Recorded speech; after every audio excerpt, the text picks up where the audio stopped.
No Choque de Ideias vamos analisar as alterações que estão a ser introduzidas no Orçamento do Estado para 2025 e tentar perceber se vai ficar melhor ou pior do que a proposta inicial do Governo. A maratona de votações das mais de 2.000 propostas de alteração só termina na quinta-feira. É nesse dia que serão votadas as propostas de aumento extraordinário das pensões mais baixas, provavelmente o tema mais fraturante de toda a discussão. Esta terça-feira foi aprovada a redução do IRC de 21% para 20%, viabilizada pelo PS, e foi também viabilizada a proposta para isentar de IRS e Segurança Social os prémios de produtividade, o chamado 15º mês. Abstenção. Era uma das linhas vermelhas do Partido Socialista para deixar passar a proposta de orçamento do Estado. A redução do IRC, não de 2 pontos percentuais, como queria o Governo, mas apenas 1 ponto percentual. A taxa efetiva de IRC, como os senhores bem sabem, é inferior aos 21%. Poucas empresas, só as maiores, pagam acima. Os senhores gostam, aliás, de invocar a taxa máxima, que, como sabem muito bem, pouca ou nenhuma empresa em Portugal paga. É uma pena que o Partido Socialista não tenha esta ambição e alinhe no discurso de uma esquerda, a sua esquerda e mais radical, que tenha a narrativa de que a descida transversal do IRC só favorece as grandes empresas. O PSD e o CDS votaram contra as próprias propostas de descida da taxa para 19%. O Chega não deixou de assinalar a convergência ao centro. Os portugueses ficarão a saber que este governo, esta coligação, mentiu. E mentiu porque foi encostado à parede com o seu parceiro de 50 anos de estrada, o Partido Socialista. Mas seria ao Chega a viabilizar uma proposta do Governo. Começou por ser chumbado o chamado 15º mês, ou prémio de desempenho, sem estar sujeito a impostos, quer para as empresas, quer para os trabalhadores. O PS votou contra esta medida, que constava do acordo de rendimentos assinado entre o Governo e os patrões. Contudo, houve uma mudança. Queríamos fazer aqui uma alteração de um sentido de voto. De qual artigo? Do artigo 89 da PPL. 89 da PPL, muito bem. O Chega absteve-se e é para fazer a favor. Altera o sentido da votação. Claro. 89. Seria assim viabilizado o pagamento de até 6% do rendimento anual do trabalhador, pago por opção da empresa, que deverá ter aumentado os salários base, em média, em 4,7%. E vamos então olhar para as alterações ao orçamento do Estado neste Choque de Ideias, como sempre com os economistas Pedro Brinca e Ricardo Paes Mamed. Bem-vindos uma vez mais. Pedro Brinca, falta aprovar o aumento extraordinário de pensões, que só deve acontecer na quinta-feira. Aquilo que foi aprovado até agora na especialidade descaracteriza, melhora de alguma forma a proposta do Governo, ou se quisermos, o orçamento que foi aprovado na generalidade?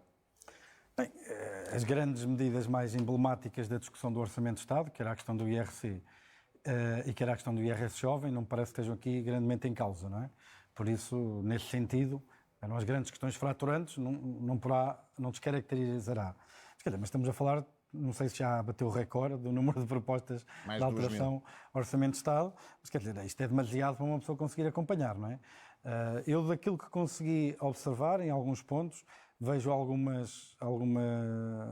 vejo, por exemplo, que o Bloco de Esquerda foi dos grupos parlamentares que mais propostas conseguiu aprovar.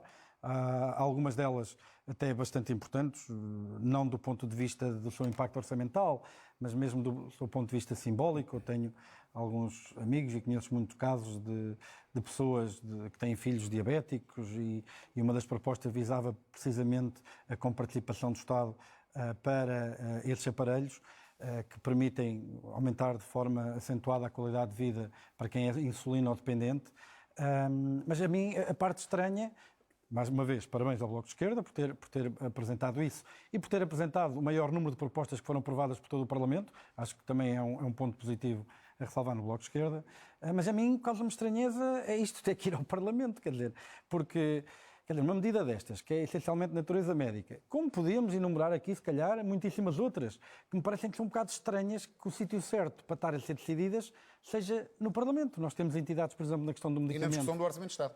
E na discussão do Orçamento de Estado. Quer dizer, Aliás, na verdade, a ideia que dá é que os partidos aproveitam esta coisa do Orçamento de Estado e da discussão do Orçamento de Estado para introduzir coisas diversas que não têm, assim, de repente, nada a ver com o Orçamento. Coisas estranhíssimas. Nós, por exemplo, temos o Embora Infarmed... tudo tenha a ver com o Orçamento de alguma maneira. Temos o Infarmed que decide quais são os medicamentos que são comparticipados. Creio que isto aqui, esta medida específica que eu falei, não cairia no âmbito do Infarmed, porque não é um medicamento propriamente dito, mas quer dizer, haveria outra entidade técnica, questão para ser técnico, há aqui um valor fundamental posto em causa relativamente às bombas híbridas para apoiar os insulinodependentes. Quer dizer, isto devia ser uma decisão médica, técnica, afastada do que é discussão política. Quer dizer, parece-me estranho. Mas no essencial, portanto, não há aqui nada, na sua opinião, de estrutural que altere o que é a base do documento. Acho que as grandes questões fraturantes acho que foram decididas na generalidade, com um acordo tácito entre PS e PSD, e não creio que nessas duas questões fraturantes as coisas mudem muito. Acho que não faço ideia qual é o impacto. Aliás, o IRC e o IRS jovem. Exatamente. E não creio eu não tenho ideia de qual é o impacto orçamental de tudo isto que irá ser aprovado e daquilo que ainda irá ser, não é? Creio que haverá aqui alguma discussão sobre pensões, mas isso é para o Ricardo, que está bastante entusiasmado. Já lá vamos. Ricardo, como é que olha para estas alterações que, entretanto, estão a ser aprovadas? Bom, de facto, nada de estruturalmente relevante. Isso não, na medida em que... Não põe em causa as metas orçamentais, pelo menos até ver, não é? Bom, há duas coisas. Em termos das grandes medidas que o Governo previa, não há grande novidade até ao momento e, portanto, não há descaracterização. Onde poderia eventualmente haver descaracterização, e só chegando ao fim é que vamos ter consciência disso, é nas metas orçamentais. Se houver uma aprovação de muita despesa, não tanto destas várias medidas, que em geral elas são relativamente pequenas, embora o efeito somado delas todas nós não sabemos qual é difícil antecipar neste momento, mas mesmo que cada uma destas valha 6, 7, 10 milhões de euros, quer dizer, se forem 2.000 medidas aprovadas, isto tem um impacto muito maior do que o próprio aumento das pensões que até o PCP ou o Bloco de Esquerda estão a propor. Portanto, isto poderia, no limite, ter um efeito muito grande. Admitindo que não terá um efeito muito significativo, não há aqui uma diferença muito relevante. Eu tenho sentimentos mistos em relação a esta questão da quantidade de propostas que são feitas e o facto de serem feitas nesta altura. Eu, por acaso, não estou a sentir, pelo que me foi dado a ver, eu não analisei seguramente as 2.160 propostas. Como não? Portanto, é assim, tenho tentado seguir o que tem vindo a sair nos jornais, e uma coisa que noto em relação a anos anteriores é a esmagadora maioria das medidas que eu vi, pode ter sido um acaso, são medidas efetivamente de impacto orçamental, porque era muito habitual nós termos medidas no orçamento que não tinham mesmo a ver com o orçamento, tinham a ver com questões de natureza regulamentar. O próprio Governo tinha tendência para fazer isso, os partidos iam atrás, e o que eu vejo aqui são tudo medidas que implicam alguma espécie de efeito sobre a receita ou sobre a despesa. E aqui uma gira para ti do Chega, então a seguir. Não, mas seguramente que haverá coisas que não são dessa natureza, mas a esmagadora maioria são. Sim. E eu vejo como um ato até de democracia nós vermos partidos representados a dizer: olha, há este hospital, não é os hospitais em geral, há este hospital que precisa de uma intervenção, precisa de obras, e é fundamental que haja aqui um compromisso de inscrever no orçamento fazer esta intervenção, ou a construção de uma residência universitária naquela universidade, ou a melhoria de um troço de estrada entre duas localidades que já devia estar arranjada há muito tempo e não está. E, na verdade, quer dizer, isto são coisas que pode não fazer muita diferença à maior parte das pessoas que fazem comentários na televisão, mas pode fazer muita diferença às pessoas que usufruem desses serviços, desses bens, dessas infraestruturas, e nesse sentido eu vejo isto como a democracia a funcionar. Tem um revés, que é tanta proposta concentrada num curto espaço de tempo, nós não conseguimos verdadeiramente avaliar qual é a premência, a urgência, a justiça das várias medidas que estão a ser aprovadas. Portanto, admitindo que se os partidos optam por introduzir aquelas medidas é porque elas são mesmo necessárias e não devem ser esquecidas, eu tenderia a não fazer um balanço muito negativo. Acho que é importante percebermos no final quais são os impactos orçamentais sobre isso, e isso deveríamos ter uma noção mais clara à partida antes destas votações começarem. Não por acaso, a questão das pensões, do aumento extraordinário das pensões, foi chutado, entre aspas, para o último dia, que é na quinta-feira. Duas propostas, fundamentalmente, do PS e do Chega. O Governo não quer tornar permanente a atualização extraordinária das pensões mais baixas. Quem é que tem razão, Pedro Brinca? Isto é uma questão normativa e redistributiva e é uma questão política. Do ponto de vista meramente de análise económica, o que sabemos é que são opções diferentes, que têm custos diferentes para diferentes pessoas e benefícios diferentes para diferentes pessoas. Quando eu estive a analisar e a preparar este assunto, aquilo que me se tornou mais absurdo nestas discussões é que, desde 2008, o Governo não cumpriu a lei de atualização das pensões em metade das vezes. Em 16 anos, só cumpriu a lei 8 vezes. Nas 8 vezes, 5 delas fez os tais aumentos extraordinários. Independentemente de estar correta atualizações extraordinárias, porque houve congelamentos durante o período da Troika, recuperação de tempos, essas coisas todas. Quer dizer, isto mostra um bocado o caráter completamente imprevisível daquilo e o valor que existe, que as leis têm em Portugal, não é? Quer dizer, eu sou pensionista, eu não faço ideia do que é que vou ganhar daqui a 5 anos ou 6, porque metade das vezes o Governo não cumpre a lei. Eu não faço ideia, eu não consigo planear. Eu imagino-me a fazer descontos para a Segurança Social e para as minhas pensões, para a minha pensão um dia, se lá chegar, Deus queira que sim, e não faço ideia quanto é que vou receber. Quer dizer, eu vou lá ao site da Segurança Social e eles dizem, vai receber mais ou menos isto. Pode ser aquilo, como pode ser metade, como pode ser não sei quando, porque, quer dizer, o Governo não cumpre a lei. Mas há um risco para as contas públicas, como diz o Governo, de tornar permanente este aumento? As contas públicas da Segurança Social são complicadas, não é? Porque há uma dotação do Orçamento de Estado que vai para a Segurança Social precisamente para compensar o conjunto de pensões que não tiveram uma risco contributiva, etc. Porque tudo aquilo é um bocadinho complicado de analisar. O Fundo de Estabilidade da Segurança Social, segundo vi hoje, quando estava a olhar para o relatório, deu prejuízo de 1, qualquer coisa por cento. A questão da Segurança Social, se não fosse a dotação do Orçamento do Estado, também estaria a dar prejuízo. Aquilo que me preocupa verdadeiramente sobre a questão da Segurança Social é que quando nós chegarmos a 2045, mais ou menos quando eu e tu os três estivemos perto da reforma, a reforma, em rácio do salário médio projetado, não chega, do português médio, lá está, ou seja, a pensão média a dividir pelo salário médio, vai ficar abaixo dos 60%, que é precisamente a taxa de risco de pobreza. Ou seja, o pensionista médio, na altura que nós nos reformamos, será alguém que estará... Risco de pobreza em relação à mediana, não é?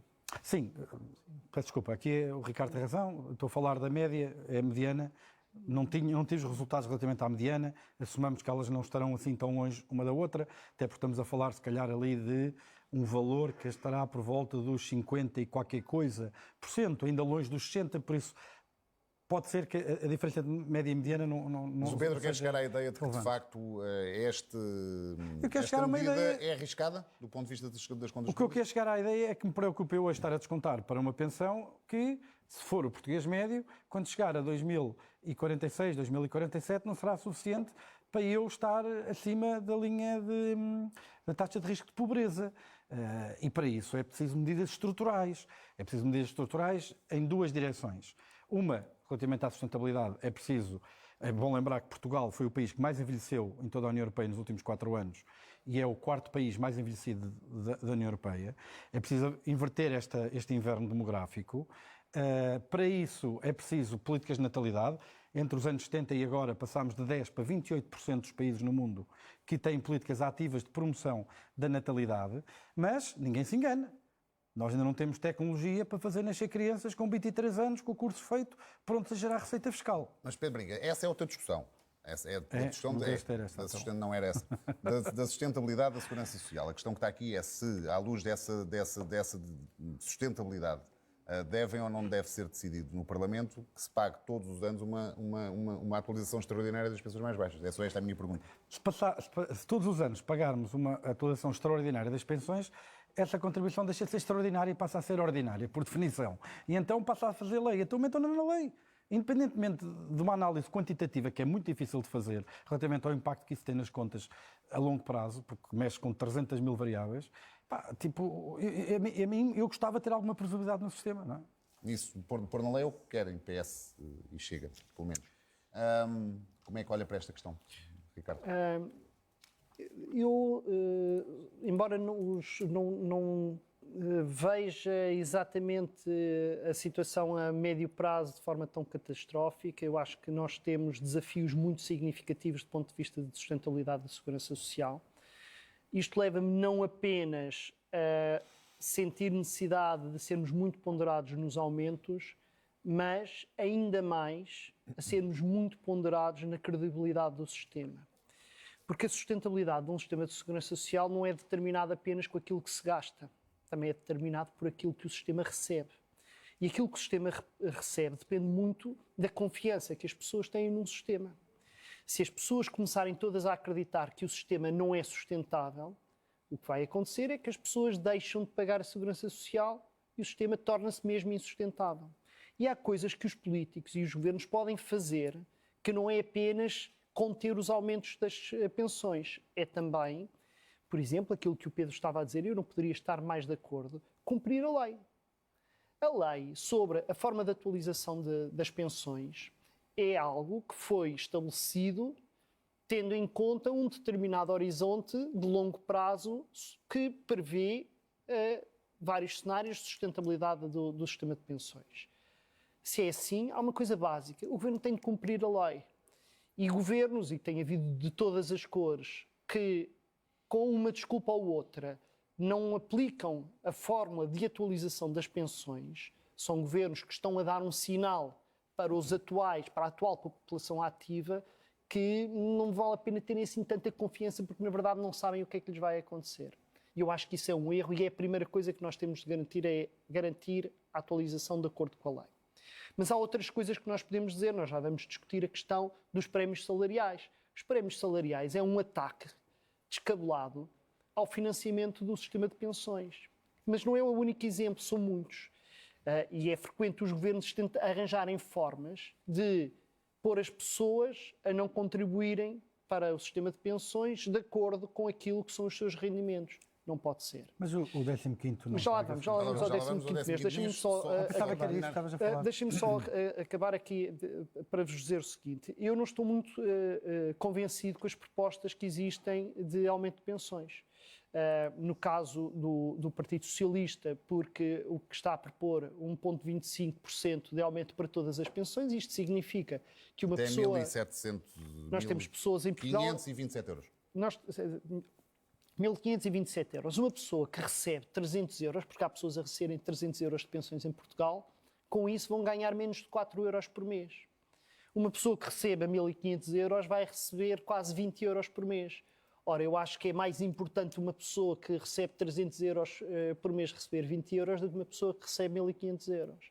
E, portanto, nesse sentido, tenderia a ser mais favorável uma proposta tipo a que o Bloco de Esquerda fez, que é 50 euros por mês para toda a gente. Mas mesmo assim não me convence muito, porque para já não percebo bem se é para os pensionistas, se é para as pensões. Nós temos muito mais pensões a pagamentos do que pensionistas.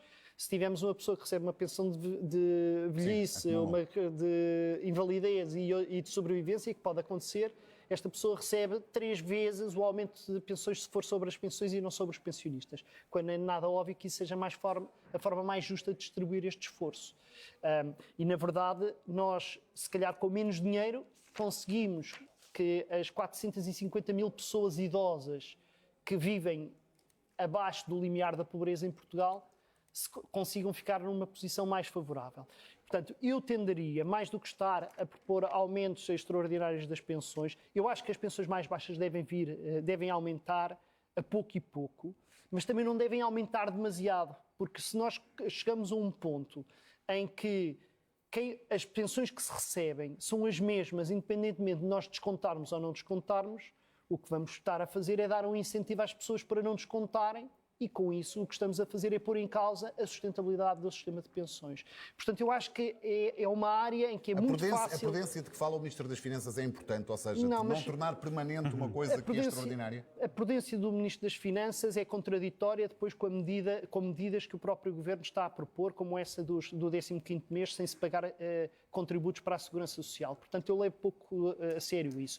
Acho que a prudência em geral, nesta área, é muito importante, mas tão importante quanto a prudência, para todos os efeitos políticos, é fazer escolhas. Gastar 1.800 milhões de euros em benefícios fiscais, em vez de gastar 300 milhões de euros em aumento de pensões, é uma escolha política que o Governo faz, é a escolha do Governo. Agora, o que me preocupa mais é se tivermos 300 milhões de euros para gastar em aumento de pensões, como é que as devemos distribuir? Eu tendo a pensar nesta área que melhorar o sistema de condição de recursos, isto é, garantir que as pessoas que vivem das pensões têm acesso a rendimentos que lhes garantem a subsistência fundamental, a dignidade fundamental na sociedade em que nós vivemos, sem com isso estar a desincentivar futuros contribuintes, é um equilíbrio que não é fácil. Creio que nenhum dos partidos com as propostas que está em cima da mesa, na verdade, o está a conseguir. Acho que a discussão sobre as pensões está a ser uma discussão de caça ao voto e não uma discussão de equilíbrio das medidas que são tomadas. Temos 5 minutos. Pedro Brinca. De forma simplificada, 15º mês, entre aspas, livre de impostos e de contribuições para a segurança social. É uma boa medida? Já está aprovada? Eu tenho sentimentos depois mistos. do Chega ter chumbado e depois a seguir de se ter abstido e depois a seguir ter viabilizado a proposta. Eu tenho sentimentos mistos sobre isso. Eu sinceramente preferia um alívio fiscal sobre o trabalho do que propriamente andar a criar aqui os artifícios que muitas vezes podem ser usados pura e simplesmente como tática para baixar salários base à entrada sob a promessa que receberão um aumento de produtividade, por um lado. Por outro lado, também tem um conjunto de cláusulas que não permitem que isso seja feito se não houver um aumento salarial de 4,7%, se não estou em erro, não é? Sim. Em média dentro da empresa. Eu sou funcionário público, eu infelizmente, aliás, eu e tu, não é? Somos funcionários públicos, infelizmente não tivemos, o Estado não nos aumentou para podermos receber esses prémios de produtividade, mas pronto, é o que é. Eu, muito sinceramente, agora não tanto a brincar, acho mesmo que são medidas que introduzem complexidade fiscal, que tornam toda a negociação salarial mais complicada. Preferia, sinceramente, um alívio fiscal maior em sede de IRS, ou Segurança Social, o que fosse, mas do que estar a criar aqui estes jogos de negociação entre empregados e empregadores. Não me parece a melhor maneira de introduzir transparência e a simplicidade que eu acho que o sistema deve ter. Mas num minuto, ou menos. Ao menos. A questão do contributo, de não haver o contributo para a Segurança Social, é um problema? Nós temos problemas de sustentabilidade da Segurança Social. Claro que tudo aquilo que seja cortar receitas da Segurança Social é um problema. Agora, é como tudo, quer dizer, esse corte de receitas da Segurança Social por via deste prémio de produtividade pode ser compensado indo buscar receitas a outras áreas com outras opções políticas.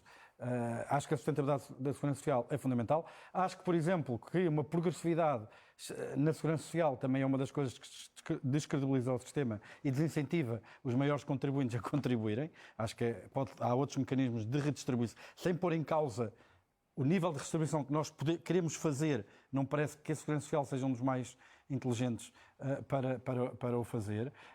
Mas lá está, é uma opção política que pode ser compensada de outras maneiras. Não é? Ricardo? Não tenho nenhuma simpatia por esta medida. Não tenho mesmo nenhuma simpatia, para além da complexidade fiscal. Há pessoas que podem pensar que quando há uma isenção fiscal e contributiva sobre um prémio salarial, o que vai acontecer é que a empresa vai aumentar, no fim do ano, vai dar mais dinheiro aos trabalhadores porque não tem de pagar impostos sobre isso. Bom, na verdade, nada nos garante que o que aconteça não seja, primeiro, o que o Pedro disse, isto é, os salários vão ficando mais estagnados com a promessa de haver um pagamento de prémio salarial no fim do mês, mas também nada garante que, na verdade, vá haver mais aumento de salário, porque aquilo que a empresa deixa de pagar de impostos ou de segurança social pode simplesmente amilhar, não tem de passar para o trabalhador e, portanto, no final, o trabalhador pode não ganhar nem mais um tostão com esta medida.